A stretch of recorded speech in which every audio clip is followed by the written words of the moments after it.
So in the past few years, I visited a lot of RV dealerships, and I looked at a lot of different type of RVs, from small camper vans to small travel trailers to big fifth wheels and park models. And one thing I'm learning, especially recently, is that these travel trailers, specifically, no matter what size, and any RV, but I'm visualizing the travel trailers, that they stay on these lots in some hot states, Florida, Texas, etc., and some cold states, Michigan, Ohio. They stay on these RV dealerships, sometimes for months, sometimes even for years.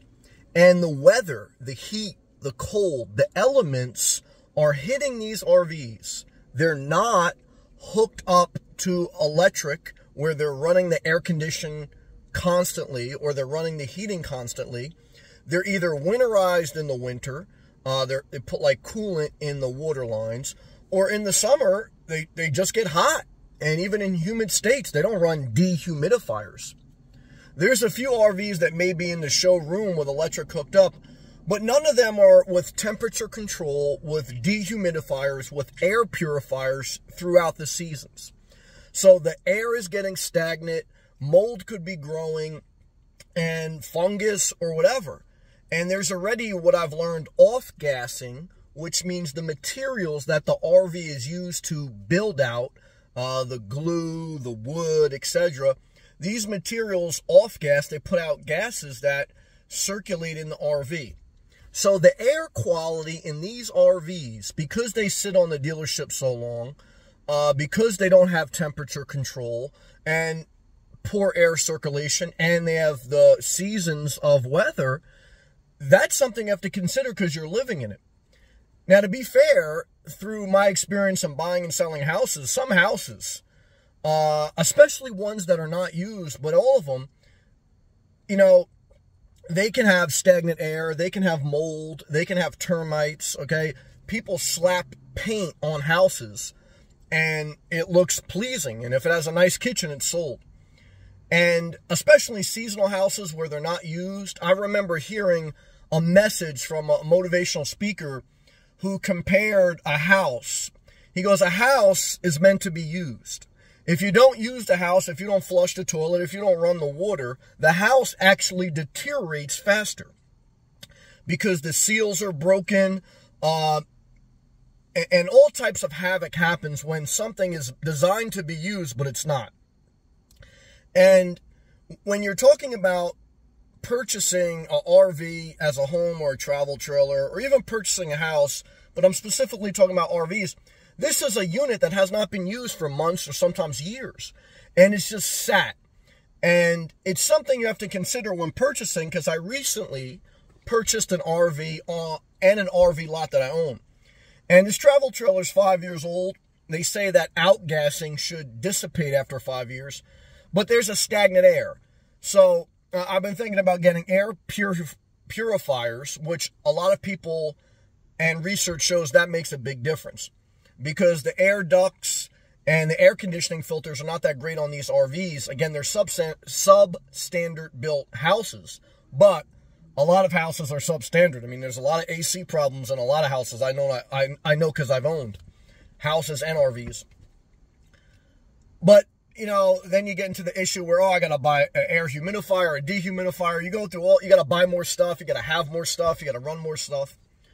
And this kind of, then you start to a little bit go away from the simple life. Even though I own a 300 square foot RV, that's still, you know, something that needs to be maintained. The air quality and everything else, the air circulation, etc., right? The temperature control. Okay.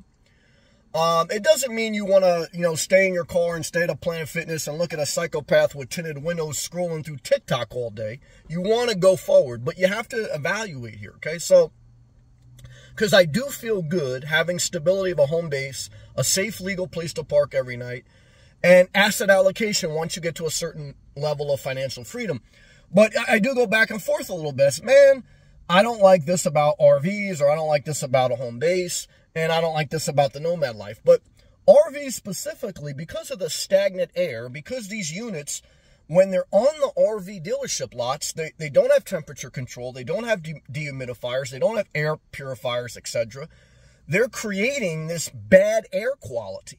And you're buying it, you're living in it, and then when you live in it, you have to remember, you have to treat it like a home. You know, you gotta keep it temperature controlled, air humidifier, dehumidifier, all these different things. When you live in a car, let's be honest, because I've lived in a car, I've experienced living in a car for 5 years, owning a condo for 15 years, and owning an RV for the past couple months on an RV lot that I own. And what I could tell you, when you live in a car, you run it into the ground. You're gonna beat up the car, the headliner, you know, you're gonna spill shit, it's gonna smell like shit, you're gonna get mold, So the only thing with a car versus an RV or house is just a smaller thing. You may care about it less, and eventually you're going to get a new car. So, you know, and because you're driving it and the windows are always down, there's a level of air circulation that you don't have to worry too much about too many things. But when I started to live in my car in Florida versus New Jersey, because of the humidity in Florida, I did notice that mold could build up on the headliner, etc. So that's an issue no matter where you go.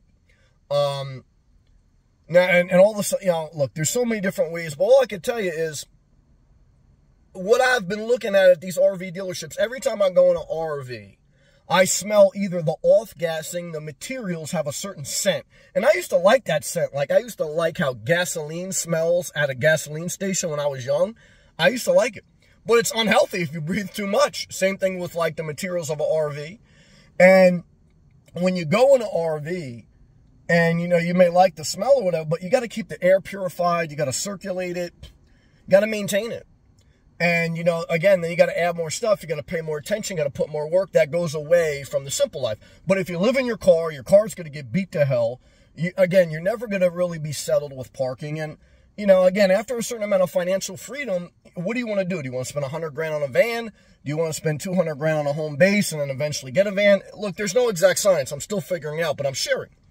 RVs have poor air quality. So do cars, but cars, you don't know it because you beat to shit. RV, $100,000 van going to get beat to shit too. It's how do you want to spend your money? How do you want to live? It's not easy, but you have to recognize that everything needs a level of maintenance. Car, van, RV, house, etc. And you just can't avoid it. You know, you can keep things simple, but there's only so simple you can keep it. So this is something I'm learning, but be conscious when you buy an RV, especially a travel trailer. These things are sitting on lots. They don't have temperature control. The air is not circulating. They have off-gassing. So when you buy it, it's not just simple and easy. I've made many videos about living in an RV before I bought an RV. That it's not simple, easy, and cheap. Same thing with a car. I've lived in my car for 5 years straight, and what I could tell you is people go from one car, they beat it up, then they buy a Prius, then they buy a van, then they buy...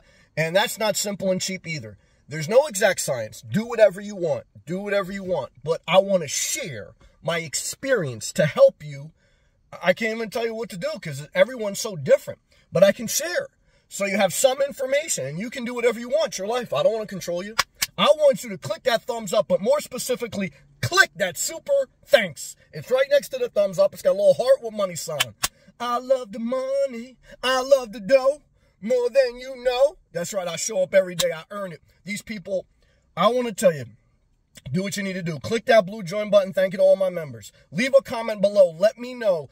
In the comment, put hashtag whatever number you were to click the thumbs up. As an example, if you were the 97th person to click the thumbs up, do hashtag 97. That's it.